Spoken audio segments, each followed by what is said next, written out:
बिस्मिल्लाहिर्रहमानिर्रहीम अस्सलाम वालेकुम। आज आपके लिए एक नई वीडियो लेकर आए हैं। इस वीडियो के अंदर हम बात करेंगे algorithm and problem solving, chapter number 3। इस चैप्टर के अंदर हम देखेंगे कि एल्गोरिदम क्या होते हैं, किस तरह हम उसको ना सिर्फ कंप्यूटर के अंदर बल्कि रियल लाइफ के अंदर भी जो हमारे प्रॉब्लम्स आते हैं उनका सलूशन जो है वो किस तरह फाइंड किया जाता है।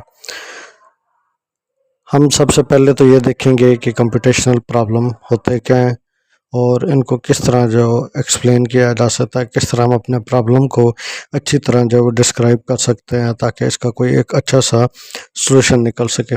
Then we will look at different types of algorithm. फिर हम कुछ एल्गोरिदम की टाइप्स पे देखेंगे कि वो एल्गोरिदम की टाइप्स कौन कौन सी हैं, किस तरह एल्गोरिदम जो है वो हमारे प्रॉब्लम जो है उनको सलूशन जो है वो देने में हेल्प करते हैं। इसके अलावा हम ये भी देखेंगे कि फॉर एग्ज़ाम्पल अगर एक प्रॉब्लम है उसके काफ़ी सारे सलूशन आते हैं। प्रॉब्लम 1 के सलूशन 3 सलूशन आए हैं, सलूशन 1, सलूशन 2, सलूशन 3। लेकिन हमने देखना है कि इसके अंदर कौन सा जो प्रॉब्लम है वो ज़्यादा एफिशिएंट है। तो एफिशिएंट जो कौन सा सलूशन जो है वो ज़्यादा एफिशिएंट है, जो एफिशिएंट सलूशन है उसको ज़्यादा यूज़ करेंगे। एफिशिएंट वो किस टर्म के होगा, मतलब उस जो प्रॉब्लम है उसको सॉल्व करने के अंदर जो हमारा टाइम थोड़ा लगे।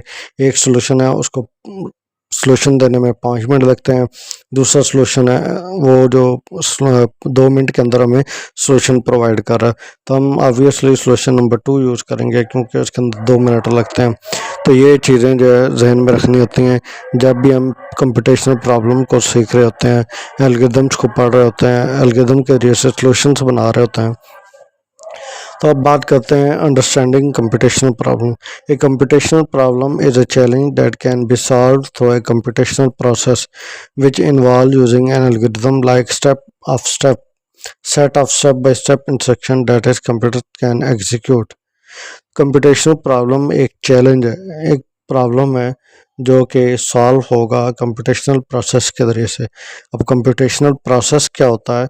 ऐसा चैलेंज या ऐसा प्रोसेस, ऐसा प्रॉब्लम जिसको सॉल्व करने के लिए हमें स्टेप बाय स्टेप जो है वो इंस्ट्रक्शन को फॉलो करना पड़े, उसको कहते हैं कंप्यूटेशनल प्रॉब्लम। दोबारा सुने, कंप्यूटेशनल प्रॉब्लम क्या होता है या कंप्यूटेशनल चैलेंज क्या होता है? एक ऐसा प्रॉब्लम जिसके अंदर हम उस प्रॉब्लम का सलूशन तो फाइंड कर लेते हैं लेकिन उस सलूशन को फाइंड करने के लिए हमें कुछ स्टेप्स से गुजरना पड़ता है। तो वो जो स्टेप होते हैं या वो जो रूल्स होते हैं उनको फॉलो करके जो हम चीज़ बनाते हैं उसको कहते हैं कि ये कंप्यूटेशनल प्रॉब्लम। अब कंप्यूटर जो है वो किस तरह आपके कंप्यूटेशनल जो प्रॉब्लम है उसको समझता है। सबसे पहले कंप्यूटर को इनपुट दी जाती है। इनपुट से मुराद ये है कि कंप्यूटर को प्रॉब्लम बताया जाता है। द डेटा और information given to the algorithm at the beginning of the problem. वो डाटा हो सकता है या इंफॉर्मेशन हो सकती है जो कि एल्गोरिदम को दी जाती है प्रोग्राम के स्टार्ट में, प्रॉब्लम के स्टार्ट में। जब आपका प्रॉब्लम है, ठीक है, आप अपना प्रॉब्लम जो है वो एल्गोरिदम में डिफ़ाइन करेंगे कि हमारा ये इसके अंदर डाटा है और ये इंफॉर्मेशन है। फिर कंप्यूटर क्या करता है, उसके ऊपर स्टेप्स या रूल्स अप्लाई करता है। The steps are rules the algorithm that are applied to the input to generate the output. वो उसके ऊपर रूल्स अप्लाई करता है, वो उसके ऊपर सेट्स अप्लाई करता है, सेट ऑफ रूल्स अप्लाई करता है एल्गोरिदम के ऊपर जो आपने इनपुट दी होती है ताकि वो उससे आउटपुट जनरेट कर सके। आउटपुट क्या होती है? The solution are result produced by the algorithm after processing the input. बस ये 3 तरीके, एक प्रॉब्लम सॉल्व करने के 3 स्टेप हैं। इनपुट पहला स्टेप, दूसरा स्टेप प्रोसेस, तीसरा स्टेप आउटपुट। यानी आप इनपुट देंगे तो उस इनपुट के ऊपर प्रोसेसिंग होगी, उस प्रोसेसिंग से बेस के ऊपर आपको रिजल्ट मिलेगा। जो प्रोसेसिंग होगी वो किस तरह होगी? जो आपने प्रॉब्लम दिया होगा उस प्रॉब्लम पे डिपेंड करता है कि उस प्रॉब्लम को सॉल्व करने के लिए कौन सा सलूशन है। अगर मल्टीपल सलूशन है तो कंप्यूटर कोशिश करेगा वो सलूशन आपको दे जो सबसे बेस्ट सलूशन है। अक्सर आपने गूगल मैप पे अगर सर्च करें तो वो क्या करते हैं, आपने अपनी लोकेशन से किसी दूसरी लोकेशन पे जाना है तो आपको मल्टीपल रूट्स दिखा, उसको पता होता है गूगल को गूगल मैप्स के ऊपर कि यहाँ से आपकी लोकेशन से दूसरी जगह पे जाना, कॉलेज में जाने के लिए दो दो रास्ते हैं। तो गूगल मैप हमेशा आपको वो रास्ता शो करवाएगा जो जिसके अंदर टाइम थोड़ा लगे, जहाँ पे ट्रैफिक थोड़ी है। तो यानी आपने उसको प्रॉब्लम बताया, यानी आपने उसको बताया कि मैंने अपनी लोकेशन से अपने कॉलेज में जाना है, तो वो कंप्यूटर क्या गूगल क्या करता है, अपने एल्गोरिथम के ज़रिए से देखता है कि आपकी लोकेशन से आपके कॉलेज तक के लिए कितने रास्ते हैं। जो रास्ता जिस रास्ते में सबसे कम टाइम लगता है, जिस रास्ते के ऊपर ट्रैफिक थोड़ी है, वो आपको वो रास्ता रिकमेंड करता है। तो फिर आपको आउटपुट शो हो जाती है कि आप इस रास्ते से जाएं। तो ये जो होते हैं, इस तरह के जो प्रॉब्लम होते हैं, कंप्यूटेशनल प्रॉब्लम होते हैं, जिनके अंदर हम पहले डाटा देते हैं, डाटा के ऊपर प्रोसेसिंग होती है, उस प्रोसेसिंग के बेस पे आउटपुट आती है। करेक्टराइजिंग कंप्यूटेशनल प्रॉब्लम, जो कंप्यूटेशनल प्रॉब्लम होते हैं, कंप्यूटेशनल प्रॉब्लम, इनके कुछ डिवाइड कर दिया गया है, इनको टाइप्स बना दी गई हैं। To solve a problem computationally we need to understand its characteristic. अगर प्रॉब्लम जो है उसको हमने सॉल्व करना है, उसका सॉल्यूशन देखना है, तो हमने पहले देखना कि ये है किस टाइप का, उसकी करेक्टरिस्टिक देखेंगे कि ये इसकी करेक्टरिस्टिक क्या है, इसकी खूबियाँ क्या है, ये जो प्रॉब्लम है इसमें क्या इश्यूज हैं। This involve identifying the input. अब ये कैसे पता चलेगा कि उसकी करेक्टरिस्टिक्स क्या हैं? हम उसकी इनपुट देखेंगे कि आपने उसको इनपुट क्या दिया, यानी कि आप उसको डाटा क्या दिया, आपने इंफॉर्मेशन क्या दिया, द डिज़ायर्ड आउटपुट। फिर आप ये देख रहे हैं, हम ये देखेंगे कि आउटपुट हम क्या चाहते हैं, जो हमने डाटा दिया है उसकी आउटपुट हमें क्या मिलनी चाहिए। And the process need to transform the input to output. और उस जो आउटपुट आप चाहते हैं, उस डाटा पे जो आपने दिया है, इंफॉर्मेशन दी है, उसकी बेस पे जो आप आउटपुट चाहते हैं, उसके लिए कौन सा प्रोसेस जो है वो ठीक रहेगा। तो ये सारी चीज़ें जो हैं, इनकी बेस के ऊपर जो हमारे कंप्यूटेशनल प्रॉब्लम है उनको करेक्टराइज किया गया, उनकी टाइप्स बना दी हैं। तो सबसे पहले जो उनकी क्लासिफिकेशन की गई है या उनकी टाइप्स बना दी हैं, उनकी कैरेक्टरिस्टिक्स उनको अलग अलग डिफ़ाइन कर दिया कि ये कंप्यूटेशनल प्रॉब्लम, इसका नाम ये होगा। अगर कोई कंप्यूटेशनल प्रॉब्लम इस तरह का आता है, ख़ास किस्म का, तो उसका नाम कुछ और होगा। अब जैसे देखते हैं कि computational problem can be classified into different categories based on their characteristics and the method required to solve them. ये यहाँ पे भी मैंने आपको बताया कंप्यूटेशनल प्रॉब्लम किस वजह से उनको तकसीम किया गया, किस वजह से उनको डिवाइड किया गया है कि ये अलग तरह का प्रॉब्लम है और ये किसी और तरह का प्रॉब्लम है। वो डिपेंड करता है उसकी इनपुट पे जो आपने डाटा दिया है, उसकी आउटपुट पे जो आप चाहते हैं, और उस प्रोसेस पे जो आपकी आउटपुट देगा। तो यहाँ पे इन्होंने कुछ क्लासिफिकेशन बताई हैं, कुछ जो बताए हैं कि कंप्यूटेशनल प्रॉब्लम इस तरह के हो सकते हैं। जैसे कि डिसीजन प्रॉब्लम कौन से होते हैं? Problem way the output is simple yes और नो। इसके अंदर प्रॉब्लम क्या है? इसके अंदर हमने इस तरह का हमारे पास प्रॉब्लम है जिसमें आपने सिर्फ यस या नो का आंसर देना है, कोई ज़्यादा लंबी चौड़ी तकरीर नहीं करनी, सिर्फ यस या नो।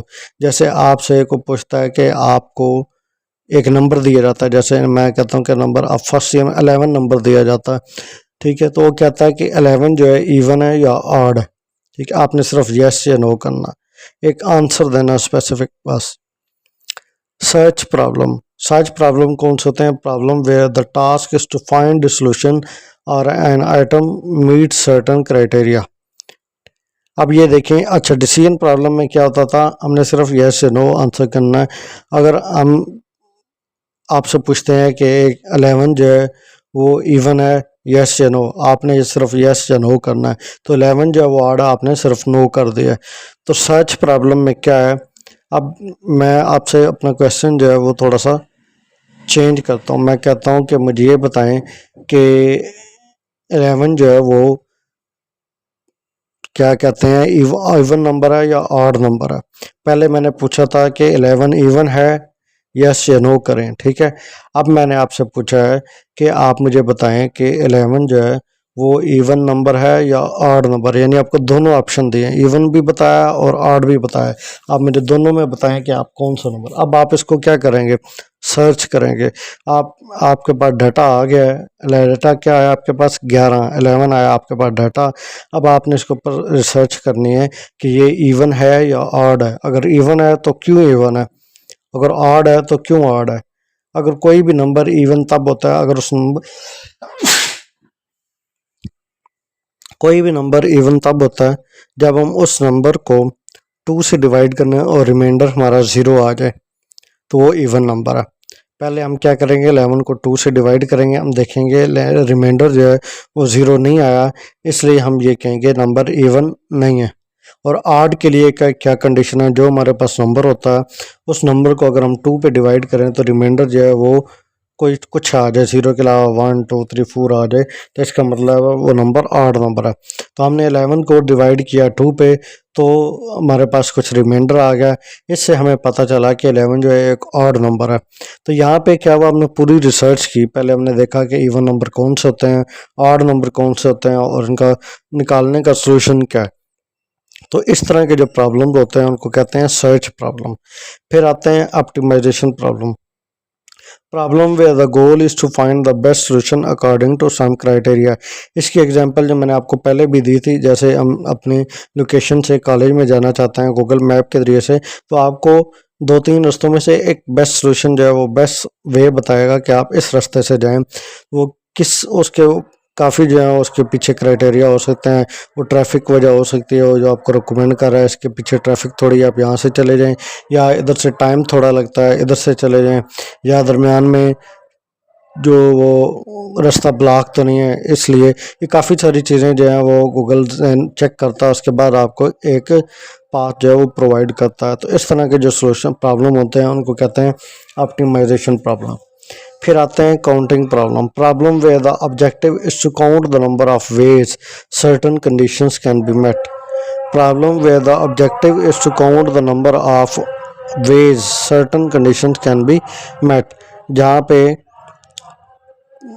हमारा ऑब्जेक्टिव ये होता है कि हमने काउंट करना है नंबर्स को, number of ways certain condition met के हमारा जो प्रॉब्लम है उसको सोल्यूशन तक पहुंचने के लिए कितने तरीक़ों से हम जो है पहुंच सकते हैं। Problem where the objective is to count the number of ways certain conditions can be met, यानी हमारे सोल्यूशन तक पहुंचने के लिए हमें कितने सोल्यूशन मिले हैं। ठीक है, इस तरह के बस हमने ये बताना है कि कितने सोल्यूशन मिले हैं, ये नहीं बताना कि हमें 2 सोल्यूशन मिले और इसमें से बेस्ट ये सोल्यूशन है। बेस्ट वाली बात होगी तो फिर आप ऑप्टिमाइजेशन प्रॉब्लम में आ जाते हैं। अगर सिर्फ आपने काउंट करना है कि भाई आपकी लोकेशन से कॉलेज तक जाने के 3 रास्ते हैं, तो आपने सिर्फ आंसर देना है कि 3 रास्ते हैं। उसके बाद होता है well defined and ill defined problem. Well defined problems कौन से होते हैं, इल डिफाइंड प्रॉब्लम कौन से होते हैं। वेल डिफाइंड प्रॉब्लम होते हैं these problem have clear goals, input, processes and output. इस तरह के जो प्रॉब्लम उनके अंदर हमें इनपुट का भी पता होता है कि 100% ये इनपुट है और इसकी आउटपुट जो है वो हमें क्या चाहिए, उस पर हमें कोई वो शक नहीं है कि हमें या ये वाली इनपुट चाहिए आउटपुट चाहिए या ये वाली चाहिए। हमें अपने रिजल्ट पे वो कोई उसमें शक शुबा नहीं है कि हमें पता है कि हमें रिजल्ट सिर्फ ये वाला ही चाहिए। तो उसके बाद प्रोसेसेस, इसके ऊपर कौन से प्रोसेस हो रहे हैं वो भी 100% हमें डिफाइन है। तो for instance the problem of determining if A number is even, वो कहता है कि आपने अगर क्या करना है कि डिफाइन चेक करना है कि एक नंबर इवन है, is a well defined problem. ये एक अच्छा प्रॉब्लम है। कैसे, इसके अंदर it has a clear goal, हमें पूरा गोल है कि हमने सिर्फ ये डिफाइन करना है कि नंबर इवन है या नहीं है। क्लियर इनपुट है, इनपुट कैसे क्लियर है, हमें एक नंबर दिया जाएगा, ना कि हमें कोई स्पेलिंग टेक्स्ट या स्ट्रिंग दे दिया जाए। ठीक है, उसके बाद क्लियर प्रोसेस, एक प्रोसेस होगा जिसके अंदर जिसके वजह से हमें पता चल सके कि नंबर जो है वो क्या होता है, वो 2 से डिविजिबल होता है या नहीं होता है। ये हमारे पास एक प्रोसेस ऑलरेडी अवेलेबल है एंड ए क्लियर आउटपुट, और हमारे पास एक क्लियर आउटपुट होगी कि हमने बताना है कि नंबर इवन ऑड। जैसे ये इसने फ्लो चार्ट भी बनाया हुआ है, इस फिगर में आप देख सकते हैं। सबसे पहले start, right inter and integer. आप फॉर एग्जांपल एक प्रोग्राम लिख रहे हैं पाइथन के अंदर, आप यूजर को कहते हैं कि इनपुट लिखो, वो इनपुट लिखता है 11 लिख देता है, वो उसको रीड करेगा। फिर रीड करने के बाद उसके ऊपर एक प्रोसेसिंग हो गया, प्रोसेसिंग के अंदर वो क्या करेगा, वो उसको 2 से डिवाइड करेगा, चेक करेगा कि x जो नंबर आपने दिया 11 मॉडुलस 2 इज इक्वल टू 0 होता है या नहीं होता। अगर तो 0 है वो आपको शो करवाएगा इवन, आउटपुट शो करवा देगा। अगर आउटपुट जो नंबर आपने दिया 11 मॉडुलस 2 बराबर बराबर नहीं है ज़ीरो के, तो फिर वो 8 शो करवा देगा, तो यहाँ पे हमारा प्रोग्राम एंड हो जाता है। तो ये एक फ़्लो चार्ट होता है, हमने 10th क्लास में भी देखे थे कि फ़्लो चार्ट किस लिए होते हैं। जो हमारे प्रॉब्लम्स हैं उनको हम किस तरह हम फिगर की सूरत में शो करवा सकते हैं। तो जो इस तरह के प्रॉब्लम होते हैं उनको कहते हैं वेल डिफाइंड प्रॉब्लम। फिर आते हैं ill defined problem. These problem lack clear definition और may have ambiguous goals and requirement. इसके अंदर ना तो हमें इनपुट का क्लियर होता है कि हमने ये इनपुट देनी है या ये वाली देनी है, और सेम जैसे इनपुट एम्बिगुअस है उसमें बेयकीनी है, गैर यकीनी है, तो सेम इसी तरह आउटपुट का भी हमें को कंफर्म नहीं है कि ये आउटपुट आएगी या ये आएगी। For instance consider a project aimed at how to reduce the poverty in Pakistan. अब ये क्वेश्चन है कि आप बताएं कि पाकिस्तान के अंदर गुर्बत को किस तरह ख़त्म किया जा सकता है। अब ये एक जो है इसका कुछ सिंपल आंसर यस या नो तो है नहीं है। आप जितने बंदों से पूछेंगे ये क्वेश्चन उतने आपको आंसर मिलेंगे। तो ये एक ब्रॉड किस्म का क्वेश्चन है। तो इस तरह के जो प्रॉब्लम होते हैं वो इल डिफाइंड प्रॉब्लम होते हैं। अब आपको समझ आई प्रॉब्लम जो है कंप्यूटेशनल प्रॉब्लम कौन कौन से होते हैं। ऐसे प्रॉब्लम जिनके अंदर हमें इनपुट देते हैं, फिर उनके ऊपर प्रोसेसिंग होती है, कोई एल्गोरिथम लगा होता है और उसके ज़रिए से हम आउटपुट निकालते हैं। इसको कहते हैं कंप्यूटेशनल प्रॉब्लम। फिर जो प्रॉब्लम है कंप्यूटेशनल प्रॉब्लम, इनको क्लासीफाई किया गया, इनको डिवाइड किया गया मुख्तलिफ टाइप्स में। Decision problem, search problem, optimisation problem और काउंटिंग प्रॉब्लम। उसके बाद आते हैं वेल डिफाइंड और ill defined problem. Well defined problem वो प्रॉब्लम होते हैं जिनके अंदर हमारा जो गोल है, हमारी इनपुट है, हमारा प्रोसेस है, हमें सब कुछ क्लियरली डिफाइन होता है, कोई किसी किस्म की एम्बिग्विटी नहीं होती। और इल डिफाइंड प्रॉब्लम कौन से होते हैं? ऐसे प्रॉब्लम जिनके अंदर हमें पता ही नहीं है कि हमने आंसर क्या आएगा, हमारा आउटपुट क्या आएगी। जैसे यहाँ पे इसने क्वेश्चन भी किया था कि पाकिस्तान के अंदर गुर्बत को किस तरह कम किया जा सकता है। तो ये मैं आपको पहले बताया कि इस क्वेश्चन को आप जितने लोगों से पूछेंगे आपको उतने ही आंसर मिलेंगे। तो यहाँ तक आपको समझ आ गई। अगर किसी चीज़ की समझ नहीं आई तो कमेंट सेक्शन के अंदर पूछें। अल्लाह हाफ़िज़।